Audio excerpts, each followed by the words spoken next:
Hello students, in the previous video, we have seen what is photosynthesis. We also learned that plant uses water from soil, carbon dioxide from air, and sunlight as energy to produce glucose.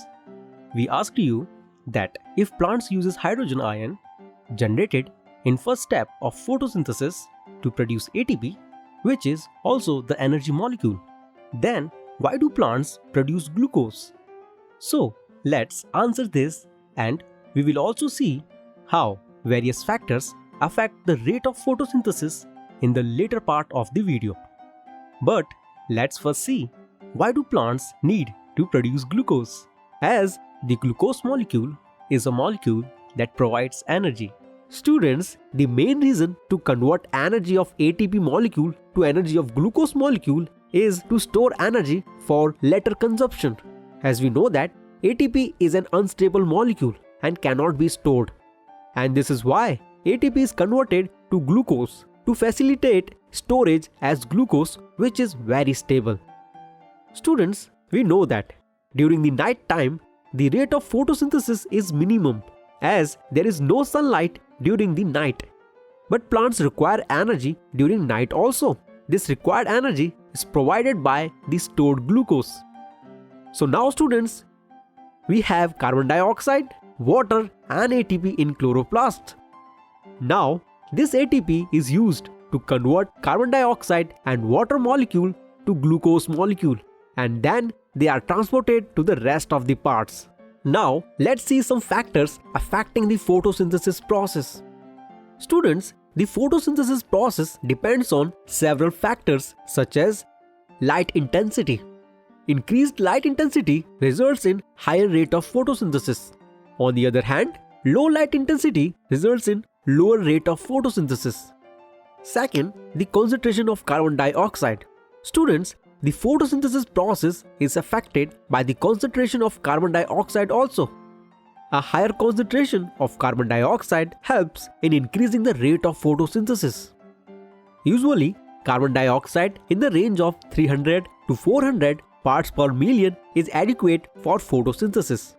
Students, please note that increase in concentration of carbon dioxide till 0.05% leads to increase in the rate of photosynthesis. But beyond this concentration, carbon dioxide becomes toxic for plants. Third, temperature.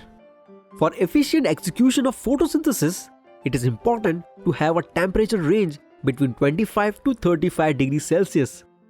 Fourth, water. Students, we know that water is an important raw material in the photosynthesis process. Its deficiency leads to the closure of stomata, which in turn reduces the intake of carbon dioxide and the rate of photosynthesis reduces. 5. Pollution. Industrial pollutants and other particulates may settle on the leaf surface. This can block the pores of stomata, which makes it difficult to take in carbon dioxide. So students, in this video, we have learned that photosynthesis is a biological process utilized by all green plants and some bacteria to synthesize their own food. The process of photosynthesis requires solar energy, that is sunlight, water and carbon dioxide. The byproduct of this process is oxygen. We have also studied that chloroplasts are the sites of photosynthesis in plants and bacteria. The process of photosynthesis can be explained in three stages. First, absorption.